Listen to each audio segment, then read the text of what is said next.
Here in the test kitchen, we're all about making videos for beef lovers, and this one's really for the meatheads out there. Today, we're gonna break down a whole top sirloin.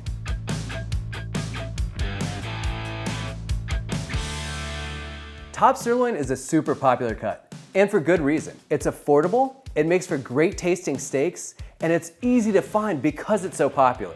So let's get into it and break this down. We'll start by identifying the two parts of this certified Angus beef top sirloin.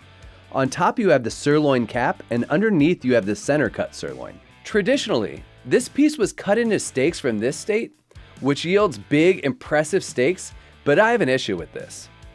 The top steak has a grain running a different direction than that of the center cut. There's also quite a bit of connective tissue and fat in between them. First thing we'll do is remove the sirloin cap. It's helpful to start by pulling it with my hands to separate before going in with a knife to nick away at the fat and connective tissue.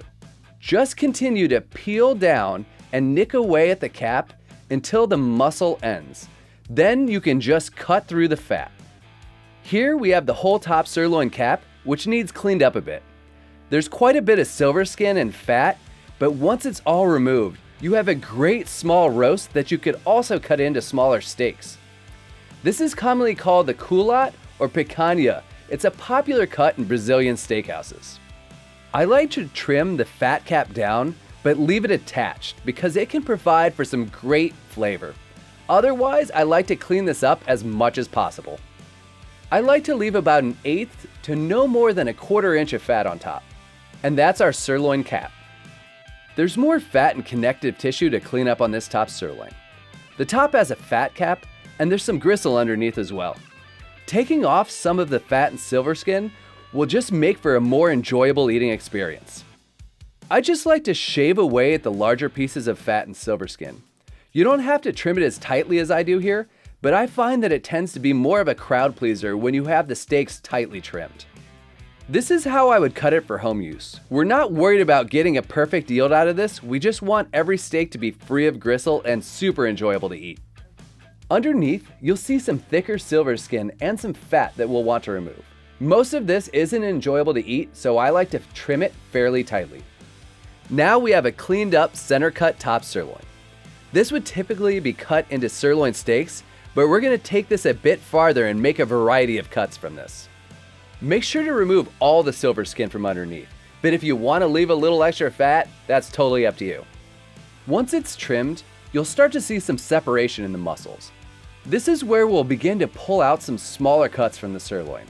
It's pretty easy just to pull at the muscle and nick away at the connective tissue. Now just follow the seam and remove this smaller muscle. Just clean up this piece of any excess silver skin and fat, and you'll have a great option for stir fry and skewers. We'll follow the seam, and now we'll start working at the muscle that is commonly called the mouse steak in Canada. Again, there's a little bit of silver skin that we will remove. This is why I like to separate this top sirloin further. There are multiple muscles coming together, and each one has some silver skin in between. By separating them, you will have a variety of nice steaks and some versatile pieces of trimmed meat without any gristle.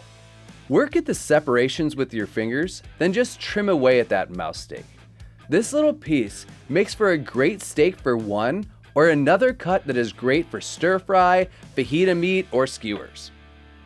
And here we have our mouse steak.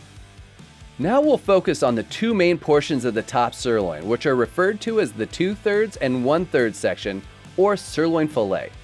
They are separated by a seam that is quite visible from the top. It's easiest to use a boning knife and follow that seam until you start to see some separation between the two. After getting about halfway through, I like to flip the whole piece to make sure that I'm following the seam properly from the bottom as well. Now continue to follow that seam with your knife until you meet up with the incisions that you are making from the top. Now just separate that whole piece and trim any silver skin. From here, you can cut sirloin fillets or keep it whole as a roast and you have a Sirloin Chateau. This is a great alternative to a center cut tenderloin. The shape is similar and it's fully cleaned of any silver skin. There's a large piece of connective tissue that runs between the two pieces of sirloin, and I think it's so much nicer when you remove it. This is pretty easy to clean up, and you can save any pieces of meat for nice kebabs or steak tips. The only thing going to waste is some silver skin. And here we have some great kebab meat. Trim any remaining silver skin, and we can finally cut our sirloin steaks. From here, you can easily portion out the sirloin steaks. Cut them about 1.25 inches to 1.5 inches thick, cutting against the grain. Here you have some great steaks that are nicely trimmed, and they'll be great to throw on the grill. Any remaining end pieces and trim that you get is extremely versatile, so very little is actually going to waste. Here you have our center cut top sirloin steaks. You will get such a nice selection of steaks and useful trim pieces from this cut. It's really a great investment if you can get your hands on a whole piece. You don't have to break it down this far, but I find that there is just so many options for these cuts when you go beyond the traditional top sirloin steaks. So I hope this has inspired you to search out a top sirloin, get out those knives, and break one down yourself. Remember to like and subscribe, and we'll see you next time here at the Test Kitchen at Certified Angus Beef.